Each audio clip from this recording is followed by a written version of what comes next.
Missouri State Penitentiary was constructed in the early 1830s to serve, well, a new state, well, at least a newly admitted state of Missouri. And get this, $25,000 was allotted by the legislature for the expenses, I should say. You know, I would have to admit, 25 grand would probably not even buy you a car these days, but apparently it'll sure buy you a penitentiary in the 1830s anyway. Well, this facility opened up back in March of 1836. Incidentally, it's the same month that the Alamo fell, which that's kind of an interesting correlation. So some of its first prisoners were employed. They made bricks and really kind of just helped form the actual prison. But it consisted of, I believe, of one guard, one warden, 15 prisoners, and a foreman. So yeah, it wasn't a ton of people in the beginning, but it was a start of something pretty crazy. Some of its most notable inmates: Pretty Boy Floyd, Sonny Liston, James L. Ray, and Lee Shelton. Now, if you don't know who Lee Shelton is, if you're somewhat of an old blues fan, does the name Stagger Lee ring a bell? That was written about him. Now, to get a better understanding, I'm reaching out to a prior guard. He had asked to keep his anonymity, so we'll be masking his name and his voice.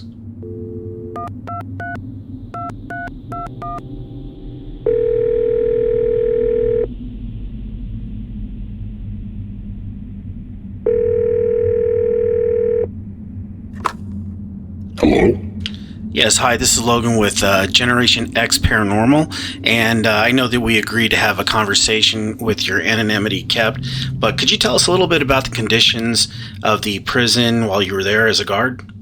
Thank you for having me on your show. You gotta remember, this place was the worst of the worst, and Time Magazine at one point called this the 47 bloodiest acres in America, and it was very much so not a place you wanted to be. And now, it has become one of the most haunted places in America. Well, as I said, there was a lot of death here. People were executed, inmates were tortured, not only by each other, but by of course, the guards. So it was every bit of brutality as you can imagine. So the fact that there's some kind of entities, or the fact that they're even here, wouldn't surprise me in the least. And perhaps it has something to do with the reported over 2,000 deaths in this location. Sir, would it be okay if I kept you on the line for some questions later? Absolutely, I'm retired. Go ahead. Awesome, thanks so much. Get back to you soon. Now, on site there is a gas chamber. And what makes that interesting is it's not a single person gas chamber. Now, to be honest with you, I haven't been in many gas chambers in my life, but I guess I don't think I've ever seen one with more than one person being able to be executed at any given time. So no need to worry about it. If you got a couple inmates you got to get, hey, we can do two at a time. Why not? Save on the gas, I guess. I don't know. But anyway, so there were 40 executions there. Now, granted, for the most part, those were quote-unquote expected deaths. But it goes so much deeper than that. So the tales of torture that were committed not only between the staff and inmates, but between the inmates themselves, I mean, it'll leave you just absolutely breathless. And we'll cover a little bit of that too. But the torture done between the staff and the inmates is literally Game of Thrones type stuff. I mean, it is just, if you can imagine the most depraved thing you can think of to torture these inmates, they did it. And they did it well. And for many, many, many years. And we're going to get into that much deeper, but that's sort of where we start here. I guess as far as ghosts are concerned, yes, technically, I believe in ghosts. I'm just going to tell you right now. Absolutely 100%.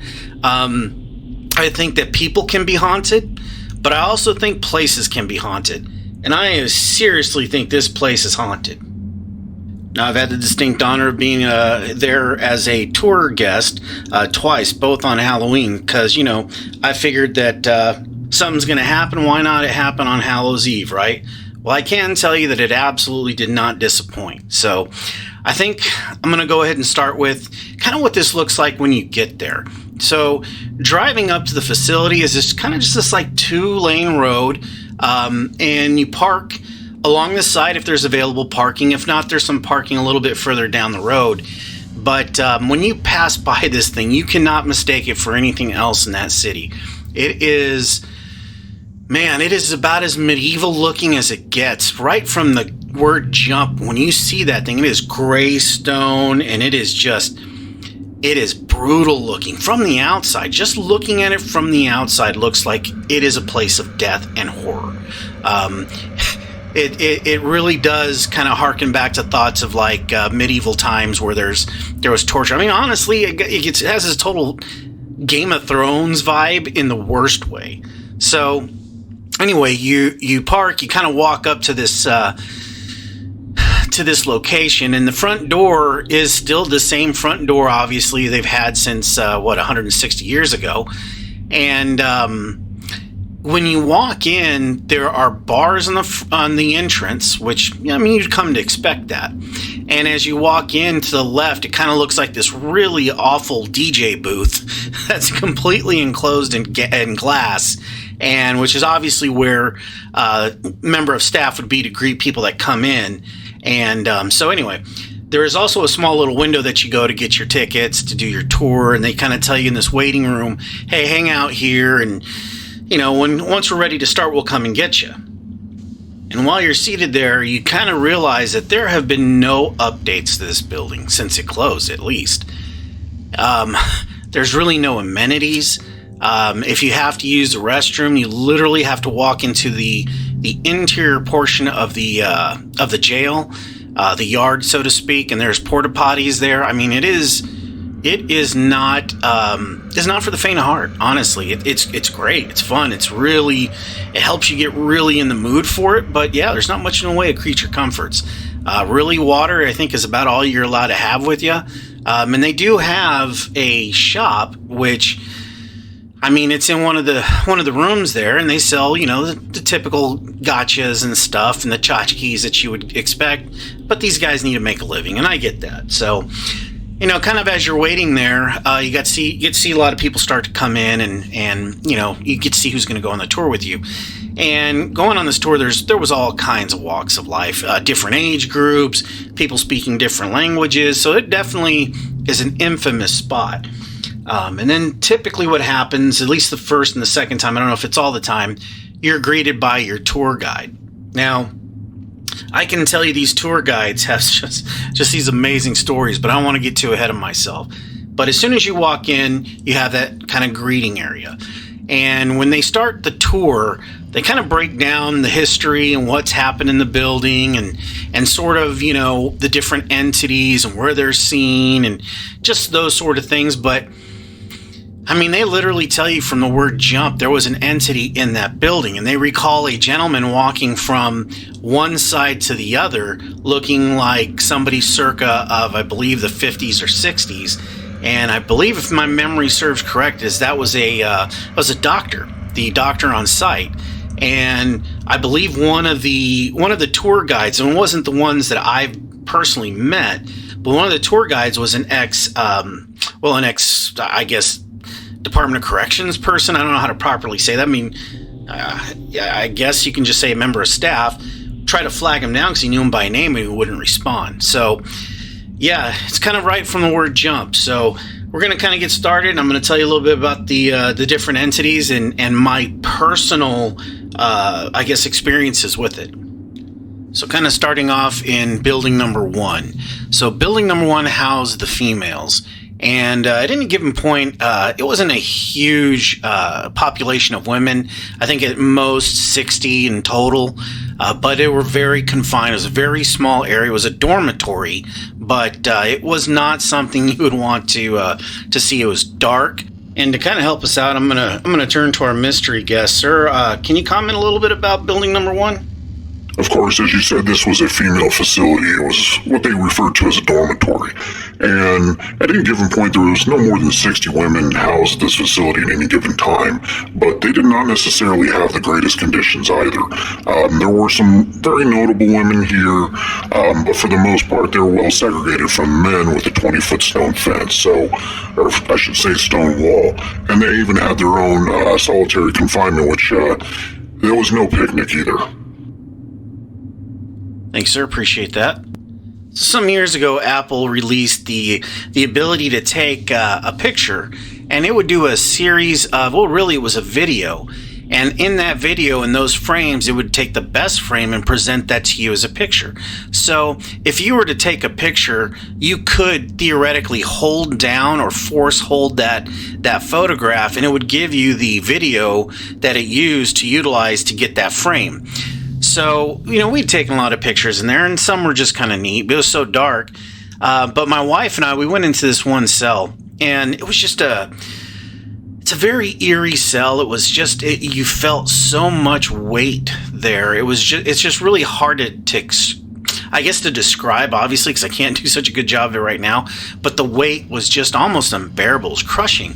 And I'm like, just snap some pictures in here. And so she was taking a few shots. Well, one shot, when you looked at the picture itself, it didn't show anything. But when you held down the force hold, you could see a very visible moving, I don't want to say orb, it's just this light would go from inside. You watched it generate, really materialize from inside and fly like in an S motion out the door. Now, granted, it's an old prison, and people will say, well, sure, that wasn't dust.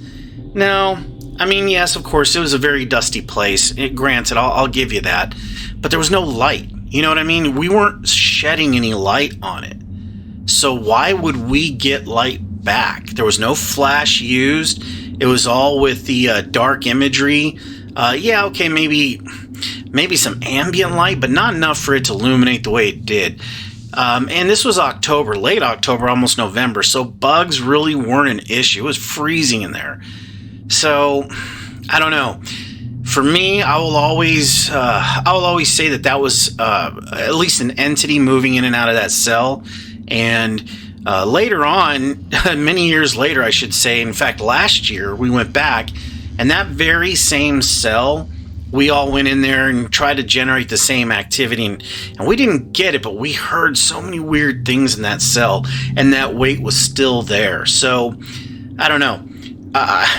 I guess chalk that up to, could it have been something else? I have to concede it could have been, but I think putting all the different things together, to me, it was absolutely an entity. So moving along that tour, you leave the Building 1 facility, and there's a stairwell that they take you down, and once you get down at the bottom of it, you kind of empty out into the courtyard. Now, the courtyard was impressive. It's very big. In the center is rather a large area, and I think that's where they played games and did things like that, kind of like their rec yard, if you will. And off to the left is another building. Now, that building, let me tell you, that building is something else. That is building number 4, what they call A Hall, and that is by far the most evil looking thing from the outside, but what happens inside is beyond words, and evil cannot describe what had happened behind those walls. And that, of course, was the next stop on this tour. So as we walked to that building, it's just this impending feeling of doom walking to it. Now, granted, it was at night, and especially the last time, it was quite cold and there was a lot of cloud cover, so it really added to that stigma. But, approaching these doors of this hall, it just looks like anything. You would want to be anywhere else on the planet, hell, the universe, than where you were about to cross into the threshold of. So, kind of as you open the doors to this, you walk in, and it is a building with an empty center, okay, and the prison cells are basically around the walls, of course, but in the center is an opening. It's very reminiscent of, at least to me, it felt a lot like, the Shawshank Redemption type thing, or, honestly, maybe even Green Mile-ish, but no, honestly, if I'm sitting there with a gun in my head, it felt like Shawshank. You walk in there and it was oppressive, immediate oppressive. Now, in that center, there was a seating area, and each time you would sit, and your tour guide would kind of give you a basic history of that building. You know, kind of some of the people that were housed there, like Sonny Liston and people of that nature. And being there, there's so much ambient noise. I mean, at any given time, a ghost could have come up behind me, sat down in the chair, and I probably wouldn't have known because, one, I don't have the greatest hearing anymore because of the military. But the other is, it's hard to focus on everything. So, you know, you kind of, some stuff you just say, well, that's just ambient noise, but there is so much noise that you hear seated in there. It's an old building, granted, but you can hear shuffling, you can hear footsteps, you can hear whispering. And you, in the back of your mind, I think you think, well, that's just the people that are on this tour with me. But I gotta be honest, it probably is not. It is what I believe to be one of the more active parts of Missouri State Penitentiary. And the first time we were there, we took some pictures in the general population area of that building. And honestly, there was really nothing captured on it. And we tried. You know, they talk about these catwalks that are up on the 3rd and 4th floor, I believe, or just maybe the 3rd. But at any rate, they said there are pictures of entities walking down that path. Of course, we are not allowed up there. In the first tour we were, but that building was hit by a tornado and the roof had been completely demolished. So I think they kept, I guess, tours from going up there due to probably liability, most likely. But the second time we were there, they had put the new roof on, thankfully, but still cold, by the way. But I think there was a lot of debris, so they weren't letting people up there. And on that second tour, there were some people that stated they saw things, people peeking in and out, upstairs, people kind of looking over the railings to see down at us. You know, sure, I would imagine that probably did happen. And I guess I'm a believer of residual entities as well as active.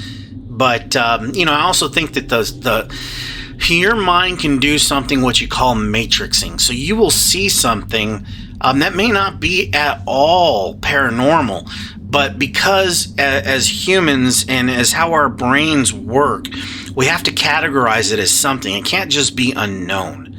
So I think sometimes people go to the well and say, well, it's an entity, it's a ghost, it's got to be whatever. Take a picture of it, throw it on, you know, the Instagram or the YouTubes or whatever you put it on, and now we're looking at a ghost. Well, maybe not. I'm not gonna deny it for anybody, but I can tell you this. The very last time we were there, I captured a picture. Now, granted, I'm not putting the focus on me that I take the best pictures or anything, but I captured something that really kind of shocked me a bit. On the first floor, on the left-hand side from the seated area, is this fire hydrant area or firefighting equipment. And there's a door very close to it. And I happen to see a black kind of blob on my phone at first. So, you know, it's dark, black blobs. Wow. Blobs can be just about anywhere. But this one was a little bit interesting because it had form. So, you know, I did the obligatory pinch to zoom, and I zoomed in on it. And yeah, it had a very human-looking shape to it. So, you know, the tour guide keeps talking, and I keep looking at this picture going, I think I got something here. So, right as the tour guide wrapped up what they were talking about, I kind of went up to him and said, hey, look, I got this picture. You know, would you mind taking a look at it, kind of get your input on it? And the guide looked at it, and you could just tell by his expression that I had something there. And he was like, wow, yeah, okay. And he called over the other tour guide, because there was a couple of people with us, and said, look at this. And both of them were just kind of looking back and forth and talking to each other about it. Well, long story short, I ended up texting the image to both of them because they truly believe that I caught something there. And I do have a Facebook page, and I will put that image on there for you guys to review. Please take a look at it. Tell me what you think. Post whatever you want on there. Totally up to your own interpretation. But anyway, caught that, and that was pretty exciting. Kind of felt like a celebrity there for a moment. But at any rate, so I think one of the most oppressed and one of the worst places I've ever been. Now, I've been to Port Arthur in Hobart, Tasmania, and that's a very oppressive place. And we will do an episode on that at some point. But that place is very oppressive. A lot of atrocities, very similar to what happened at Missouri State Penitentiary happened there. But I mean, you can cut that oppression with a knife. Well, it was no different. And this place, it just... Okay, so without stumbling on my words anymore, there is an opening on the floor about midway towards the back of this building. So there's a flight of stairs that goes straight down. And at that bottom of that flight of stairs, if I remember correct, is like a showering facility and a few other things down there. But there's a door on the left-hand side that leads to a a back area. Now, I don't do it justice, but I'm going to have somebody else explain what we call the dungeons.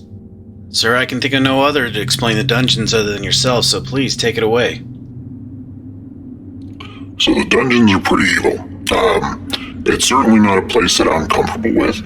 As you go down the flight of stairs, there used to be a whipping post there, and that's where the inmates would be whipped with a cat of nine tails. Now, if you're not familiar with the cat of nine tails, you ought to look that up, because I can't think of a torture worse than that. And I believe at the time, they were allowed to have up to 100 lashings, and I think somebody received close to 90 or 99. I can't really remember, but I'm sure to that individual after 2, it really didn't matter anymore. He probably passed out. At least I know I would have. But it's also a place where there's a shower facility there, and that's where some of the washing was done. The scary part is off to the left there is a door, and it's a not so prominent door, but when you go in and when you open it up, it leads into kind of like a catacomb, and that's where the dungeon cells are. Now, it is often said that there's a demon that haunts that area, especially at the door at the entrance of that facility. And I would believe that, because I think anything or anyone that could have survived or is down there has to wrestle with the demons inside of them. But you go in there and it is completely void of any light that is not produced by a light bulb.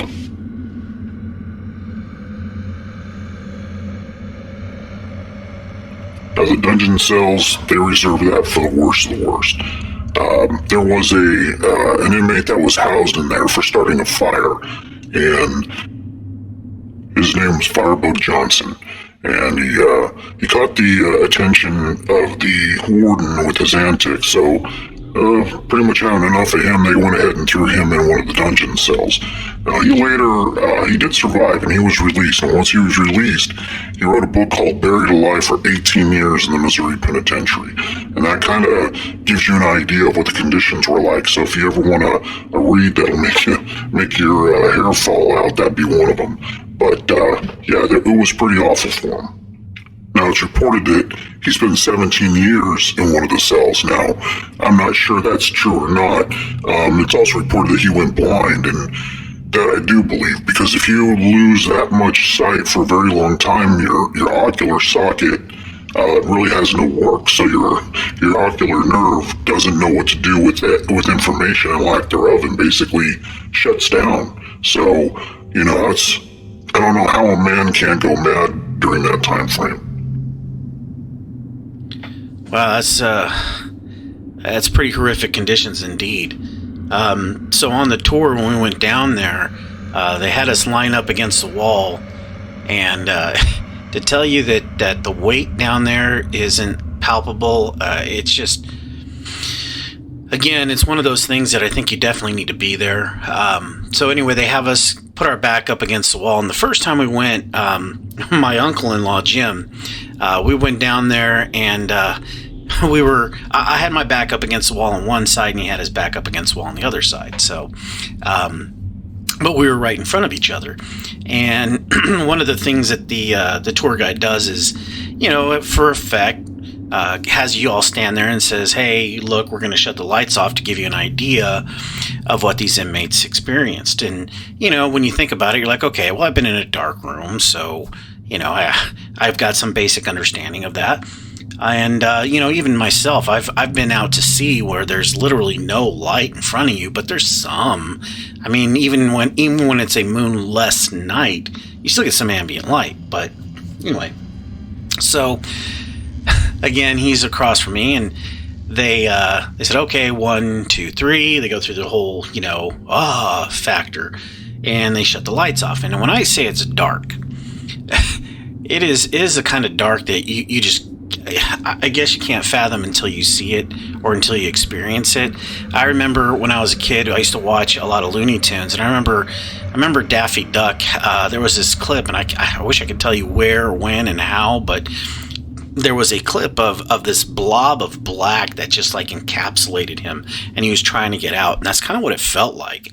And so we're in there, and people are just, you could tell people were on edge, and everybody was just kind of like really frightened by that. And I heard, now I'll tell you what he heard, but what I heard was shh. What he heard was shh, stand still. Yeah. Well, needless to say, that was quite the ordeal. And neither one of us are what we would call easily spooked, and it sure got us. I think I let off a small, I wouldn't say scream, but I definitely knew I was scared. And Jim's like, did you hear that? And it was just, now I can laugh about it, but at the time it was pretty frightening, and I'm sure he would agree. Now, last year when we were there, Jim was with us incidentally, but last year while we were there, we kind of went through the same process, but they actually let us in the cells, and there was benches set up in the cells. And what made that interesting is you got to sit, and I think they let the it be dark much longer. And of course, you got the tourist people screaming and the girls screaming because they do the high pitched scream, and it's all fun and good. But I think I liked the first experience a little bit better because it felt a little bit more natural, and it certainly wasn't provoked. I mean, we didn't sit there and ask for this, but yeah, I couldn't imagine spending 17 minutes, which I did, but 17 minutes, let alone 17 years locked up in that kind of confinement. Yeah, how people did not go mad, I don't know, and I know that Firebug said that he would, if you were lucky and you had a button, you would flip the button and try to chase it throughout the day to keep yourself from going crazy.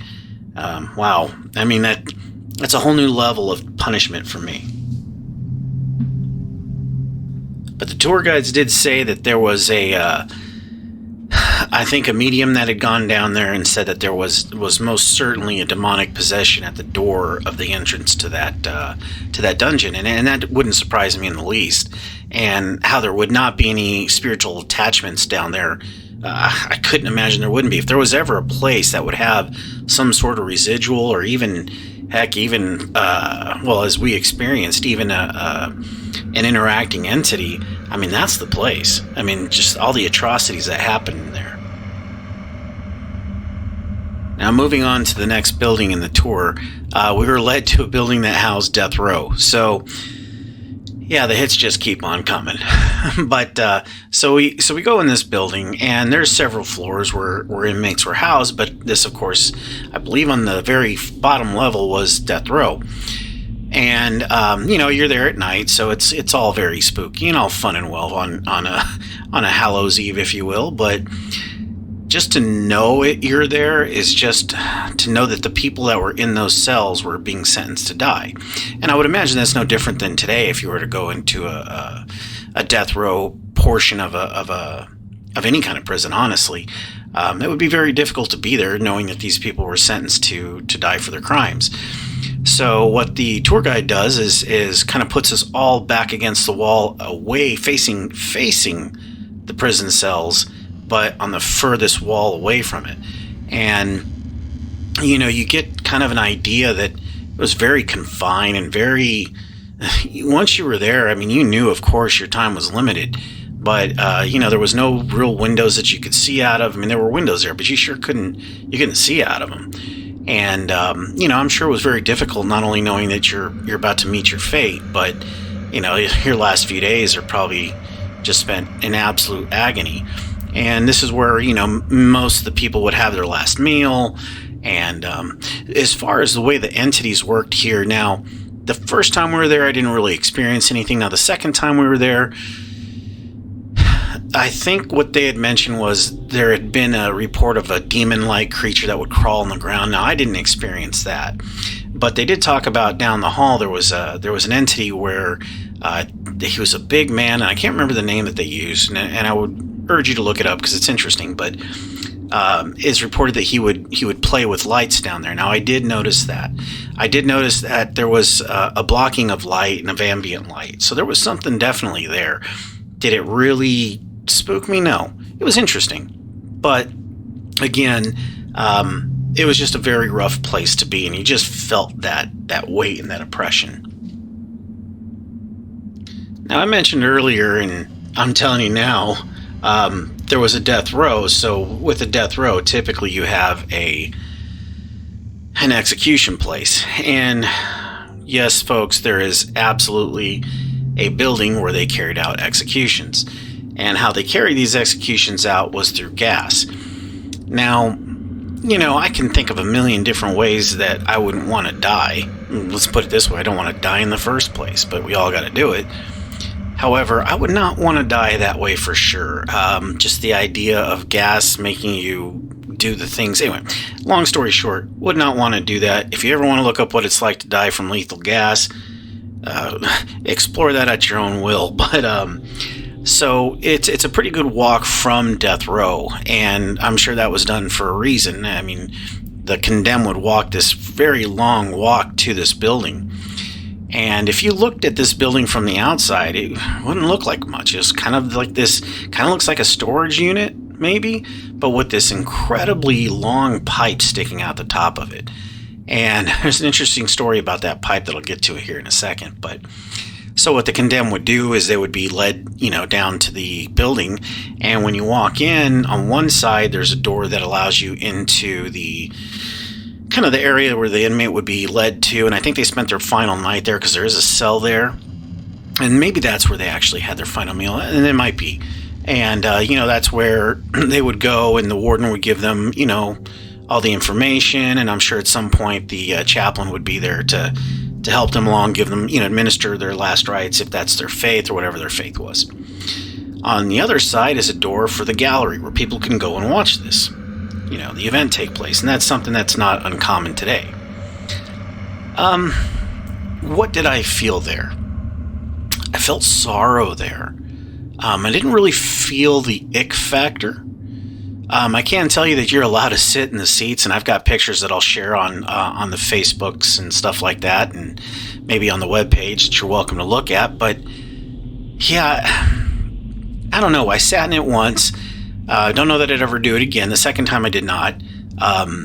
We had members of our family that did sit in it, and it was pretty funny. But nonetheless, it's a rough place to be. But I didn't feel that much in the way of entities. Now, most of the paranormal shows, they go down there and they say that they felt something or heard knocking or what have you. And maybe that's the case. That was not my experience. In fact, it was quite the opposite. It was just very sad. And my guess is if I were a betting man, there's no way that if I was executed there that I'm hanging around. I'm going to be reminded of that. That's where you spent the last moments of your life, and if there is an afterlife, I'm not hanging around there. Heck, I'm not really even hanging around the whole prison if I didn't have to. But anyway, getting back to the pipe. So there's a guard tower not too far away from where that pipe comes out, and as you probably guessed by now, that pipe was for the expel waste product of the gas. And I guess when they were initially setting it up, they executed someone, or maybe it was just for testing. I can't remember how the story goes, but the guard in the tower got knocked out. I mean, the gas, I guess, came back. The gases went his direction. Wow.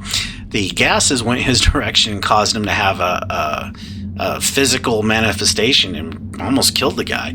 So they ended up having to build that thing much higher. So I always found that kind of interesting. You would hope with engineering you wouldn't want to kill your own guard, but things happen, on the job, right? There's no OSHA back then probably, but at any rate, hey, listen, thank you so much for enjoying this podcast today. Please subscribe. Would love to have you. Try to do these every week.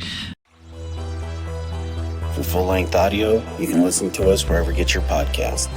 And on YouTube, please consider liking and subscribing for new content every week.